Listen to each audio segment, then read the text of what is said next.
end of World War II, Germany was split between a communist East and a capitalist West because the Allies weren't really friends with each other. Communist East Germany had an economy that exported mainly to other communist countries, meaning they didn't have a lot of foreign currency to buy things from the West.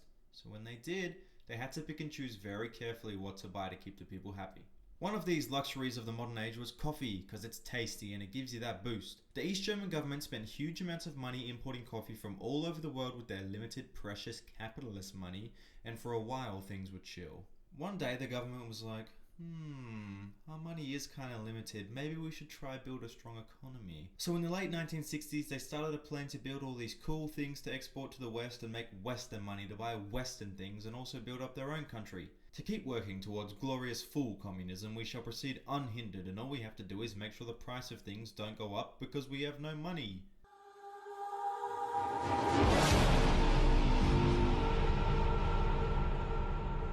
Unfortunately, this thing called the 1970s happened, and they were kinda lame in many respects. Firstly, in 1973, the oil crisis happened because the Middle East was going kooky. Wow, what a novelty, like that'll ever happen again.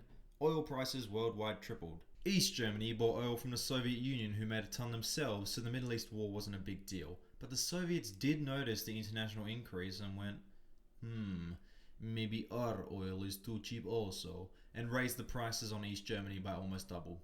Rude. So East Germany had this large chunk taken out of their budget to buy oil when all of a sudden, the big one happened. What's the big one, I hear you ask? 1975. World's largest producer Brazil was so cold that frost destroyed 75% of its coffee crop. Second largest producer Colombia saw 20% destroyed by floods.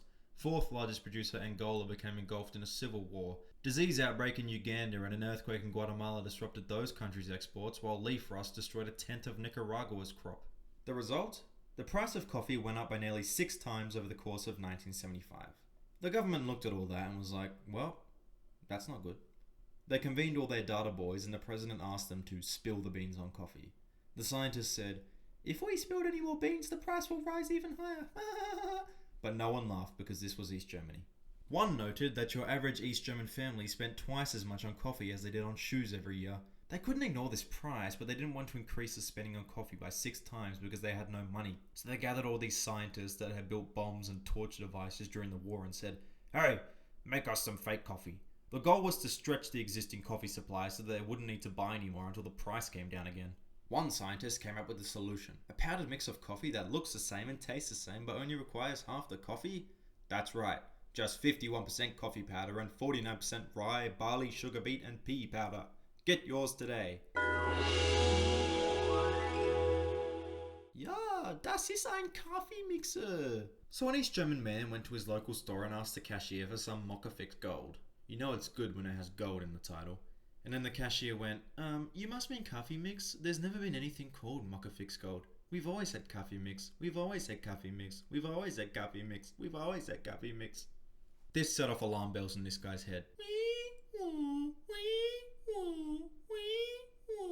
And that process was repeated all over East Germany. The coffee tasted awful because it was made out of peas, didn't give the caffeine fix necessary, and people were starting to get headaches and shakes and withdrawals. The extra powders in the mix were too thick for many coffee machines, and when a bunch of superheated water is shooting down a tube that has now been blocked by bean powder, it explodes and destroys the whole thing. At this time, West German radio and TV signals were starting to come over the wall and get picked up by Easterners, so they got to see how life was over there. Furthermore, Western German people started sending their Eastern relatives coffee for free, and so people were sitting there like, hang on. If our Germany can't even get real coffee, while the other Germany can give it away for free, how come the government's saying our Germany is better? And then people started complaining and writing letters to the government saying that they were doing a bad job, and the government flipped. Keep in mind, East Germany was overseen by the brutal Stasi, who was so feared that even agencies like the CIA and the KGB looked up to them. No one even knew who the leader was or what he looked like for decades. Despite this, the situation was so bad, people were still openly writing letters like, Hallo, schön Erich, mein Sonne sagte, eure Regierung stinkte! And even the Stasi themselves went to the government and were like, bro, sort this thing out. We won't be able to handle a protest and we're all gonna die! So the government did something communists hate to do. They gathered round and said, we're gonna have to listen to the people. Oh my god, bro. Oh, hell no. The government looked for a solution of something in their warehouses they could trade for real coffee. Hey, what's that? Weapons?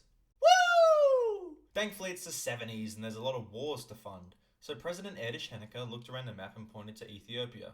They were in a civil war and communists called the DER, who were going to rename the whole country the DER and do the DER things in the name of communism, were chosen as trade partners. Honecker sent all these guns to the DER, who took control of the country and then sent high quality Ethiopian coffee back to East Germany. Crisis averted. The people drank their tasty coffee and forgot all about the horrible government. The DER. Then killed like 1 million people and stimulated one of the worst famines in history. Honecker said, "Not my problem," and enjoyed his good coffee. Another victory for communism. By this point in time, the other producers had recovered and East Germany could afford coffee again from the non-genocidal people in the world. All the government boys convened again and were like, yeah, we can't let that happen once more. So they thought of a plan. What if there was a communist country who only traded with us and would never be subject to frost? They plugged those results into Google and came across this wonderful rising star called Vietnam. Amazingly, despite the fact that Vietnam already existed, the East German government didn't try to make an inferior copy of it and instead used the real thing. What? They gave them a deal. We will build you all these machines and pay to train all your guys. Can you build the houses and supply electricity too? Okay. Coffee will be ready in 1990, bro. You'll get half for free. Awesome, yeah, woo! Let's just chill and work on our own country until 1990, and we just gotta make sure nothing else goes wrong in the meantime. Yeah, East Germany collapsed. The Soviets withdrew all their military, and without the threat of the Russian invasion if the government was overthrown, the people overthrew the government, because they were sick of communism. They learned increasingly of the success of the West, in part from the coffee crisis, and they wanted to join them. And what year did this all take part in? 1989. Okay, cool. Communism defeated and the West ate the East. No more problems. But hang on, we're forgetting someone, aren't we? What about Vietnam? Vietnam had made the treaty with East Germany, and by the time they needed to pay, East Germany was being incorporated into West Germany, and they were like, alright, let's just keep this quiet, let's keep all the coffee for ourselves. At this point in time, Vietnam was looking at how China became a country that exported stuff to make money and said, yep, let's do that. They had all this coffee from all this machinery given to them for free, and they decided to expand on it. They grew from like 1,500 acres before the Germans came to like 2 million today, and they won out big time because their industry was kickstarted for free and they never had to pay anything back, and today they're the second biggest producer of coffee in the entire world, all because East Germany couldn't afford to import coffee from Brazil after it got too cold there. Okay, that's the video. Thanks for watching. Bye. Please subscribe. See ya.